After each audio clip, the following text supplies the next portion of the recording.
السلام عليكم ورحمة الله وبركاته. ازيكم حبايب قلبي؟ عاملين ايه؟ يا رب تكونوا كويسين وبخير. النهاردة ان شاء الله هنعمل مع بعض الجاتو شاتو. يعني ايه الجاتو شاتو؟ كيكة ناعمة ودايبة وخفيفة، ويعني امكانياتها على قد الايد، مش هتكلفك كتير. لعشاق الشوكولاتة امكانياتها سهلة وبسيطة ومش هتكلفك كتير. شوفي الطريقة وقوليلي ايه رأيك فيها، ولو عجبتك ما تنسيش تحطي لايك وتعملي اشتراك في قناتي. تعالوا نبدأ بينا ونقول بسم الله.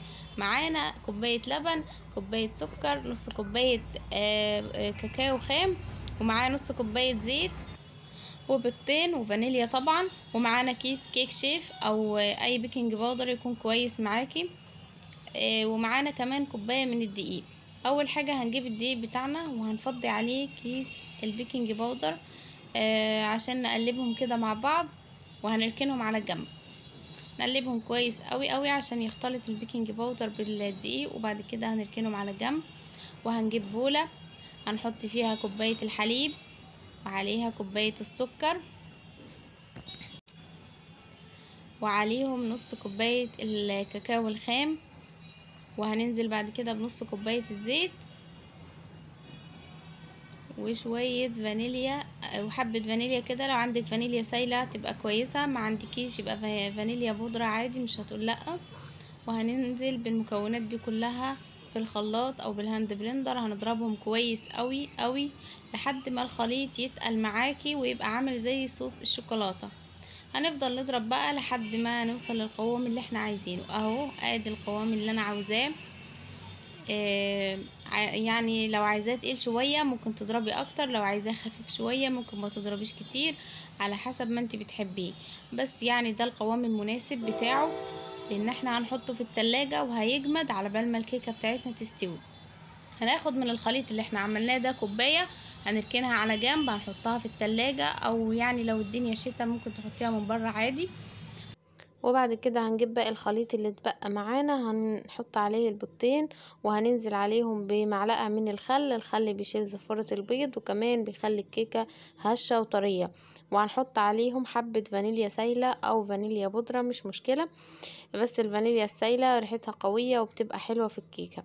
وهنضرب الخليط ده كويس قوي، ممكن بالخلاط وممكن بالهاند بلندر وممكن بمضرب يدوي، بس تضربيهم كويس قوي.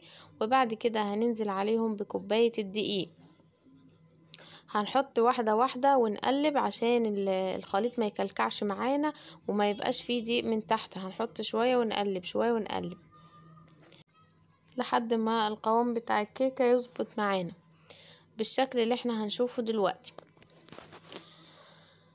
ده القوام المظبوط اللي احنا عاوزينه. لو حسيت ان هي تخينة شوية ممكن تضيفي شوية لبن او مية عادي جدا، لان في دي بياخد مية او سوائل، وفي دي ما بياخدش. وهجيب صينية صغيرة مش كبيرة اوي، وهدهنها بالزيت او بالسمنة، وهنزل عليها بالخليط اللي احنا عملناه، خليط الكيكة. طبعا انا مشغله الفرن من قبل ما اشتغل في الكيكه عشان تسخن، وهدخل الكيكه على نار متوسطه.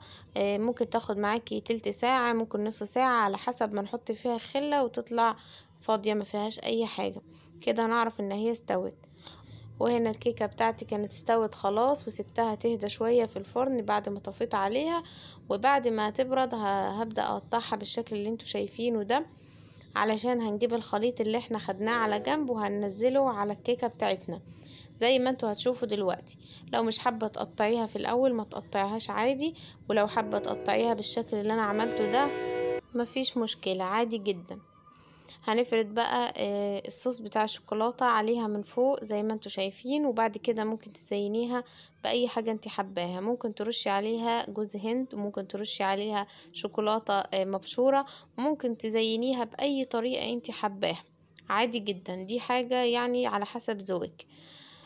انا هنا هزينها بجوز الهند، هرش كده على الوش من فوق. في ناس ما بتحبش جوز الهند، عادي جدا، ممكن تستبدليه بأي حاجة انت تحبيها، ممكن مكسرات، ممكن شوكولاتة مبشورة، اي حاجة تحب تزيني بيها زيني عادي جدا. ولو حابة تسيبيها على كده برضو براحتك. وده الشكل النهائي بتاعها. وبعد كده هدخلها التلاجة عشان تجمد، وعلشان الكيكة تشرب من صوص الشوكولاتة. كل ما تشرب منه كل ما تبقى طرية وتبقى جميلة. جربي بقى الطريقة دي وان شاء الله هتعجبك، ولو عجبتك قوليلي في التعليقات.